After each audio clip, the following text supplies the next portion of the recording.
The Olympics start tonight, and 3 athletes from New Brunswick and 1 from Maine will be competing in Brazil over the next 2 weeks. The Pittsburgh Penguins won the Stanley Cup this year, and every member of the organization gets there one day with the cup. In the meantime, we've got Amanda Keene stepping in. Just call me Jacoby Brissett, 3rd QB coming in, still going to get the job done. I mean, I'm definitely excited to see a couple of the jumps here. You guys are going to finish this show, get on a bus, head to New York. You're always on the road. What keeps you going? Everyone's already counting down the days for next year. In Madawaska, I'm Amanda Keene, News Source 8. Fifth graders here behind me from Presque Isle are cheering loud and proud for their favorite biathletes. And coming up at 6, we have Isaac down in Holton, where their football team is looking to defend their home field. I'll have details of the UMFK at Umpy soccer game, and I'll tell you about the roller derby this weekend. Chris and Kelly will have more after the break. Both teams come into this contest with an identical 2-1 record. Shire's facing 4th and short early. Check out this spin move from Austin Brown, and nobody will catch him in the open field. That 40-yard score, and the Shires go up 7-0. And the University of Maine Presque Isle will need a new women's basketball coach. Another Washburn athlete has captured a state championship. College football season is right around the corner as some teams start practice this weekend. Leading up to today's season finale versus the Bills, the Patriots clinched the AFC East and home field advantage through the playoffs. The undefeated Bengals would stay that way after this afternoon's matchup. They would shut out the Owls. This second goal comes from Shurfa Somalia, and she would have 2 goals on the game. UMPI keeper Meg Jellison will get in front of a few shots here, but the Bengals offense was too much for the Owls defense. UMFK junior Catherine Bruno would net 3 goals. Gabby Douglas and Simone Biles. That's my favorite too. To me, Gabby Douglas is actually my role model. Yeah, Simone Biles is one of my favorites. Gabby Douglas, probably, yeah. These girls train at All-Star Gymnastics in Presque Isle, and they swoon over the U.S. gymnastics team, nicknamed the Final Five. I just find it really inspiring and incredible that these girls are reaching their goals. And I wish I could do all the things that they do, and it surprised me so much. Like they must practice like every day for several hours to be able to do all that. The Olympic gymnasts train 40 hours a week.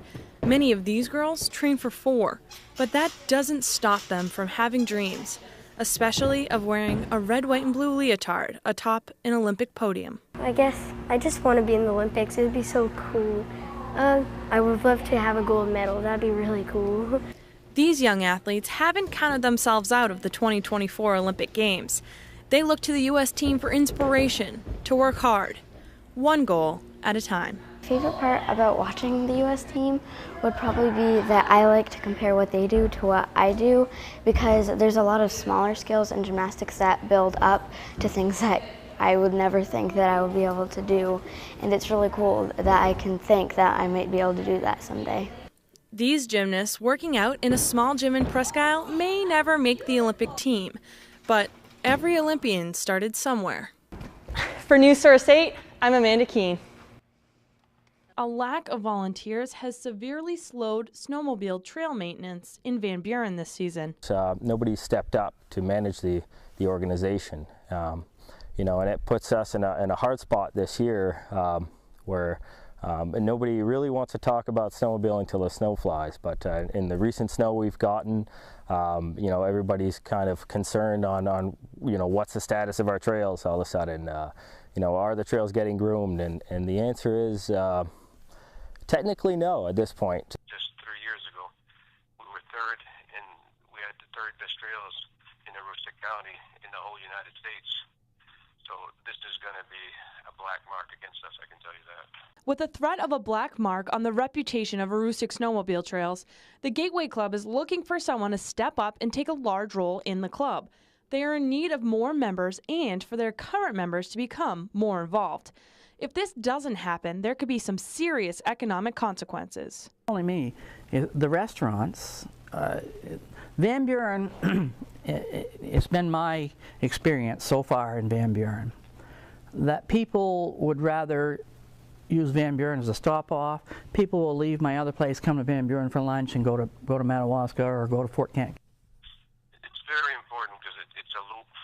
Everybody rides a loop trail, and we go up one way, come back the other, and this is going to be bad for the valley with all the tourism coming. Van Buren is a crucial hub for the snowmobile trail system, connecting central and southern Aroostook with the valley.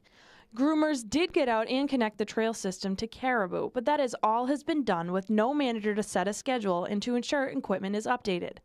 The issue of the Gateway Club is on the agenda at Monday's town meeting in Van Buren, where they will try to find a solution to this problem and get the trails ready for the rest of the season.